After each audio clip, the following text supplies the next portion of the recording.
Hello बच्चों, आज हम लोग देखने वाले हैं फोर्स एंड टॉर्क और एंगुलर मोमेंटम। एक वीडियो के जरिए आपको दिखाने के लिए हम अरेंज किया है मैंने, ताकि आपको ज़्यादा अच्छे से विजुअलाइजेशन हो पाए और समझ पाए। देखते हैं बच्चों क्या है ये फोर्स एंड टॉर्क। आप जैसा कि देख सकते हैं हम लोग पढ़ने वाले हैं torque and angular momentum. Moment of a force को ही बोलते हैं टॉर्क। और हम लोग टू फिजिकल क्वांटिटीज के बारे में ध्यान देने वाले, vector, product and hence a vector. मतलब वेक्टर ही है वो तो पूरा का पूरा। फोर्स लग रहा है, डिशुम मारा ऐसे, ठीक है, तो ये सीधा लिनियर मोशन हुआ। अब एक इसकी बात करते हैं। देखो यहाँ पे क्या है, एक गेट है। गेट को जब हम लोग खोलते हैं तो गेट रोटेट करता है, आगे तो नहीं जाता है। 3 पॉइंट पे देख रहे हैं हम लोग फोर्स लगा करके कि कहाँ पे सबसे ज्यादा टॉर्क लगता है। सबसे एक्सिस के पास है, एक्सिस से थोड़ा दूर है, एक्सिस से बहुत दूर है। 3 केसेस है यहाँ पे, एक्सिस के पास, एक्सिस से थोड़ा दूर, एक्सिस से बहुत दूर, गेट के दूसरे हैंडल। ये टॉप व्यू है बच्चों। ये जो रेड वाला दिख रहा है, this is the axis of rotation of the gate. Gate इसके एक्सिस के अलोंग फिक्स है। देखो यहाँ फोर्स लग रहा है, यहाँ फोर्स लगा रहे हैं और वहां फोर्स लगा रहे हैं। 3 जगह पे फोर्स की बात कर रहे हैं हम लोग। तो सबसे ज्यादा आसानी से गेट कहाँ खोल सकते हैं? आसानी से गेट खोलने का मतलब है टॉर्क जहां ज्यादा लगाएंगे गेट बड़ा आसानी से खुलता है। सबसे तकलीफ यहाँ पे होती है क्योंकि यहाँ पर डिस्टेंस काफी कम है, एक्सिस के बहुत पास है हम लोग। The rotation analogue of force in translation motion known as torque for moment of a force. ठीक है बच्चों, तो अभी मैंने आपको क्या दिखाया, दोबारा दिखाता हूं। अगर बिल्कुल पास में आ जाए हम लोग, सबसे पास में यहाँ पे इसका टॉर्क बहुत ही कम होगा क्योंकि टॉर्क का formula r into F, right. R जो यहाँ पे है उसकी छोटी वैल्यू है, थोड़ी बड़ी वैल्यू है आर की डिस्टेंस की, यहाँ बहुत ज्यादा वैल्यू है। तो third case is the easiest one because torque वहां बहुत ज्यादा लगने वाला है। तो हम लोग एक और एग्जाम्पल से समझते हैं। दिस इज द एक्सिस, यहाँ पे एक्सिस फिक्स है और ये बॉल रोटेट कर रहा है ना। फोर्स लगाया तो रोटेशन देगा हमारे को। तो ये डिस्टेंस पे डिपेंड करेगा और फोर्स पे डिपेंड करेगा वो टॉर्क, और कितने एंगल पे लगाते हैं ये भी हमें देखना है कि हम किस किस एंगल पे लगा रहे हैं। फोर्स हमने यहां लगाया, this is the distance r, ठीक है। तो ये हम लोगों ने टॉर्क लगा दिया, आर इंटू एफ ही तो चाहिए, और ये 90 डिग्री है यहाँ इस केस में। तो क्रॉस प्रोडक्ट में क्या होता है, हम लोगों ने पढ़ा हुआ है cross product sine theta. Torque is equal to r F sine theta. यहाँ पे साइन 90 लेंगे तो मैक्सिमम टॉर्क लगेगा बच्चों। तो ये आपको ध्यान में रखना है, sine 90 maximum torque R F. ये एक्सिस ऑफ रोटेशन रेड रेड है, यहां से एक्सिस पास कर रहा है, आप इमेजिन कर लो this is the axis passing through, और यहां से घूमने वाला है,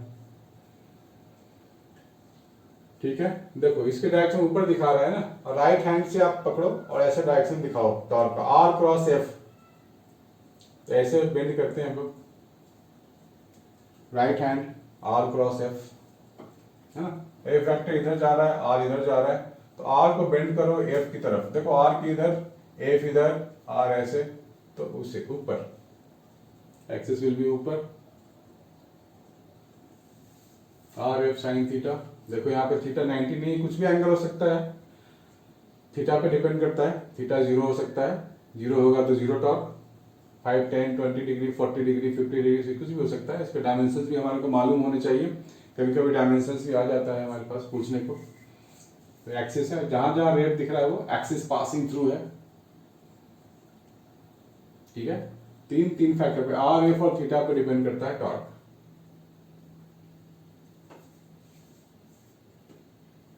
this is perpendicular distance are sine theta. आप एक राइट एंगल ट्रायंगल ड्रॉ कर सकते हो, तो ये परपेंडिकुलर डिस्टेंस आ रहा है आर साइन थीटा, राइट। तो perpendicular distance are sine theta into force है, यही टॉर्क होता है। इसको हम आर एफ साइन थीटा लिखते हैं। दूसरा एग्जांपल है, ठीक है।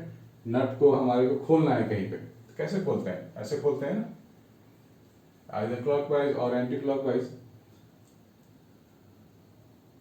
अब हमने एक्सिस पे ही फोर्स लगाना शुरू कर दिया तो मुश्किल होगी नट खोलने में, क्योंकि आर 0 हो गया, राइट। एक्सिस पे ही फोर्स लगा देंगे तो आर डिस्टेंस तो 0 हो गया। दूसरे केस में फोर्स 0 तो आर 0, राइट, नहीं खुलेगा।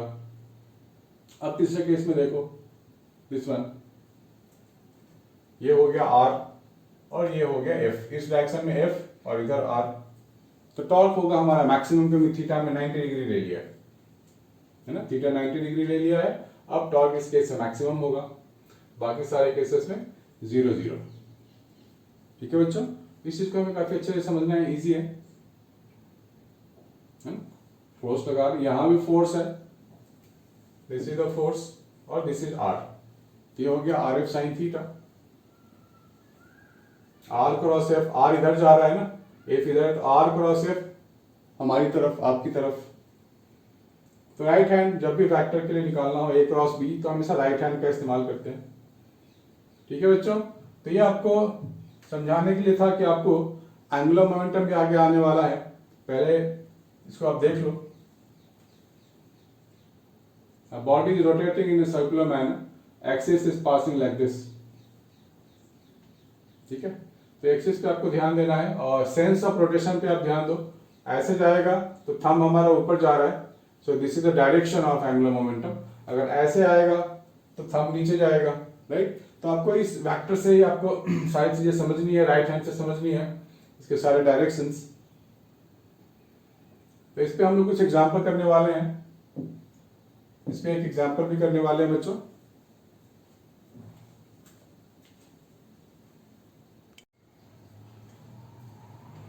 हेलो बच्चों, तो मैंने आपको वीडियो आज इसलिए दिखाया ताकि मैं आपको रोटेशनल मोशन के बारे में, टॉर्क के बारे में और ज़्यादा इन्फॉर्मेशन दे पाऊँ, एंगुलर मोमेंटम के बारे में और ज़्यादा इन्फॉर्मेशन दे पाऊँ, ताकि आपके दिमाग में कोई डाउट ना हो, कोई शंका ना हो। ठीक है बच्चों, तो आज हम लोग करने वाले हैं रोटेशनल इक्विलिब्रियम।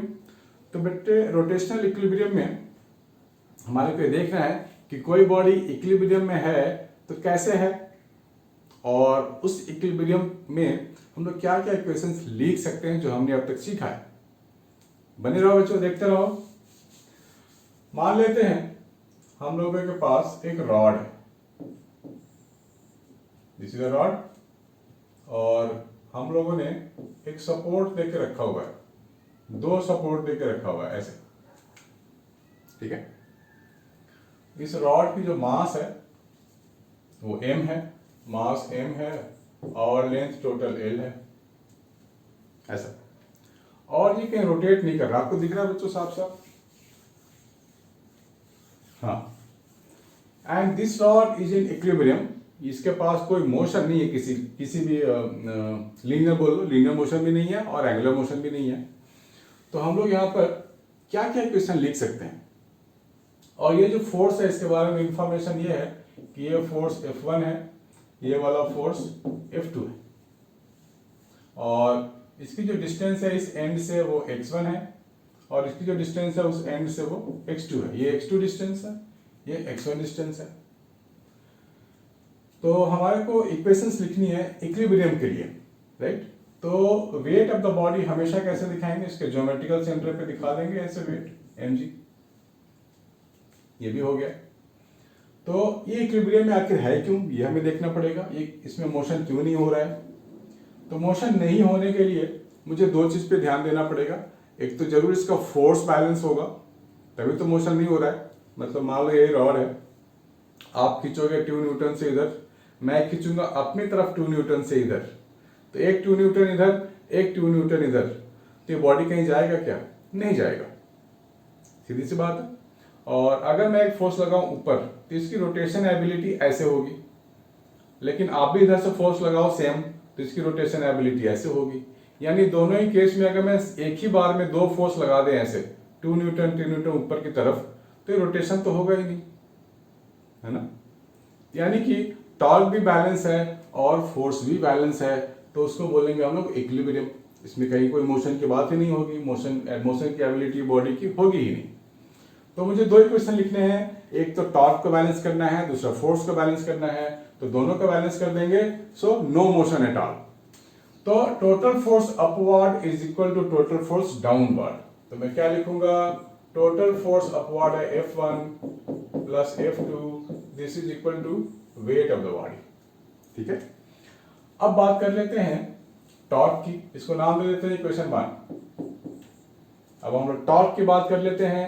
तो टॉर्क को पहचानने के लिए, टॉर्क को इक्वेशन लिखने के लिए सबसे पहले हमारे को एक्सिस को डिफाइन करना होता है बच्चों। तो एक्सिस कहां से ले, वो आप कहीं से भी ले सकते हो, आपकी मर्जी है। मैंने मान लिया axis is passing through this, मैं इसको यहां से मार्क कर रहा हूं, axis is passing through this, ऐसे जा रहा है एक्सिस। तो ये जो F1 फोर्स ऊपर की तरफ लग रहा है, ये चाहेगा रॉड को ऐसे रोटेट करा दे। F2 इधर से लग रहा है, ये बोलेगा भाई मैं तो ऐसे रोटेशन के लिए ऊपर ले जाऊंगा रॉड को, राइट। तो दोनों टॉर्क अगर बैलेंस हो जाए तो ये तो कहीं मोशन इसमें होगा ही नहीं, राइट। तो देखते हैं दोनों टॉर्क को बैलेंस करके। टॉर्क को बैलेंस करने के लिए क्या चाहिए, force into perpendicular distance from the axis of rotation. तो ये डिस्टेंस कितना होगा बच्चों, ये पूरा का पूरा तो मुझे मालूम है L/2 होगा, ये डिस्टेंस x1 है, तो ये हो जाएगा L/2 माइनस x1, और ये डिस्टेंस कितना हो जाएगा L/2 माइनस ऑफ x2। ठीक है बच्चों, तो लिखने वाले हैं हम लोग F1 multiply by this one L/2 minus of x1, ये हो गया इधर वाला torque, that is equal to F2 into L/2 minus F2, equation 2, ये हो गया इधर वाला टॉर्क, है ना बच्चों, आसान। तो हमने दो इक्वेशन यहां लिख डाले। फिलहाल हमें सॉल्व करने के लिए कुछ नहीं दिया गया है, हमें सिर्फ इक्वेशन ही लिखने को सीखना है। इक्वेशन एक बार आ गया तो सॉल्व करना बच्चों कौन सी बड़ी बात है। इक्वेशन सॉल्विंग या दो इक्वेशन को सॉल्विंग मैथ का काम है। मैथ में सॉल्विंग क्या होता है, 9-10 में सीखा हुआ है, वो तो सॉल्व कर लेंगे, जो भी क्वांटिटी बोला जाएगा वो क्वांटिटी सॉल्व कर लेंगे। तो पहले बच्चों इसको नोट कर लो आप लोग।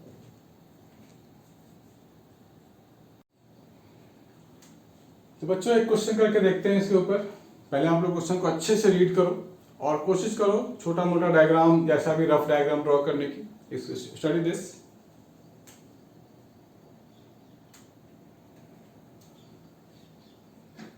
डायग्राम ड्रॉ करना बच्चों इंपॉर्टेंट होता है बहुत। मेटल बार है तो मेटल बार ड्रॉ कर लेते हैं। ये हो गया मेटल बार,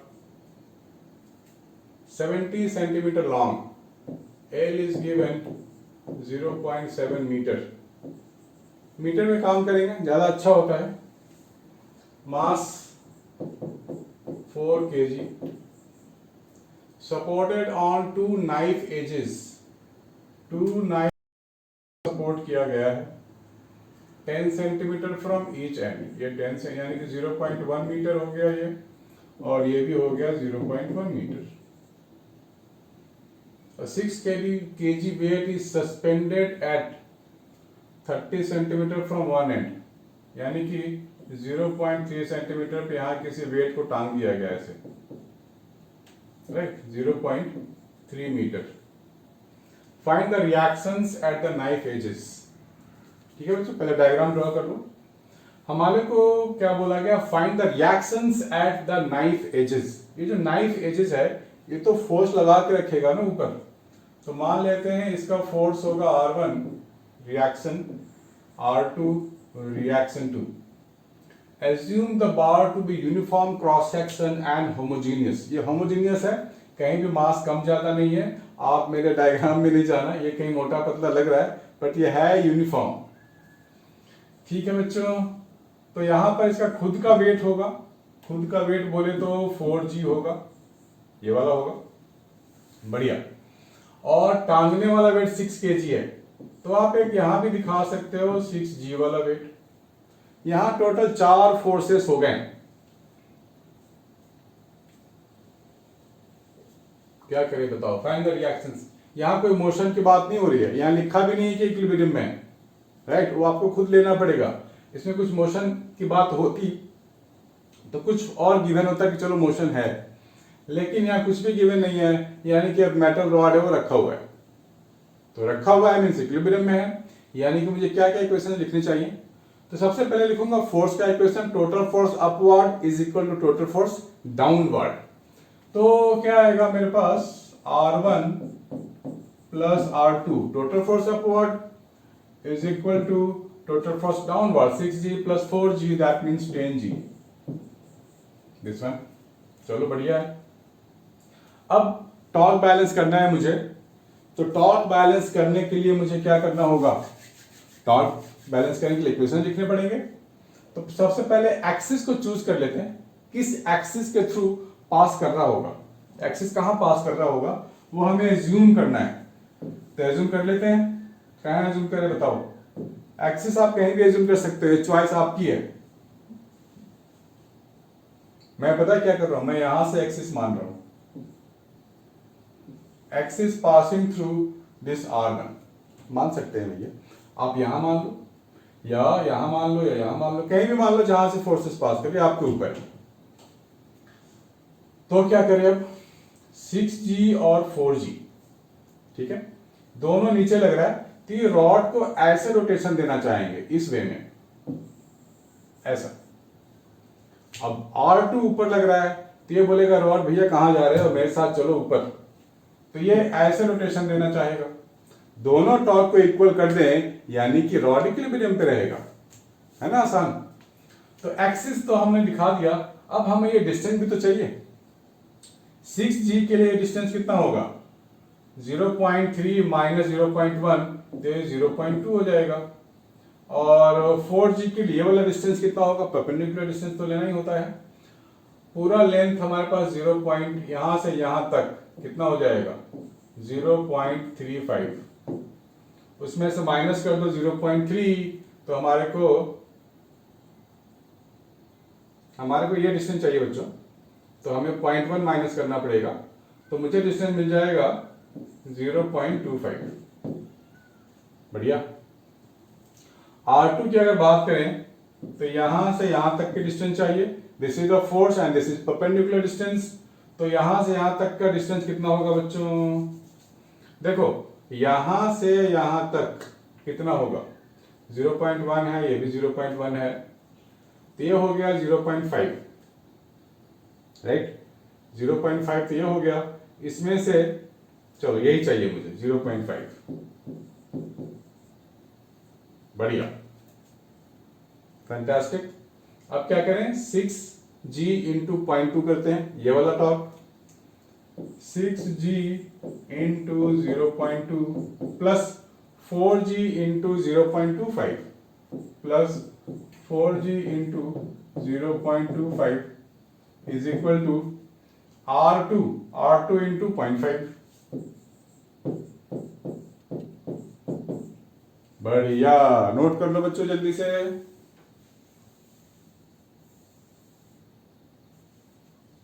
थोड़ा कट गया थोड़ा, तो कोई बात नहीं, मैं इस इक्वेशन को हटा देता हूं यहां से,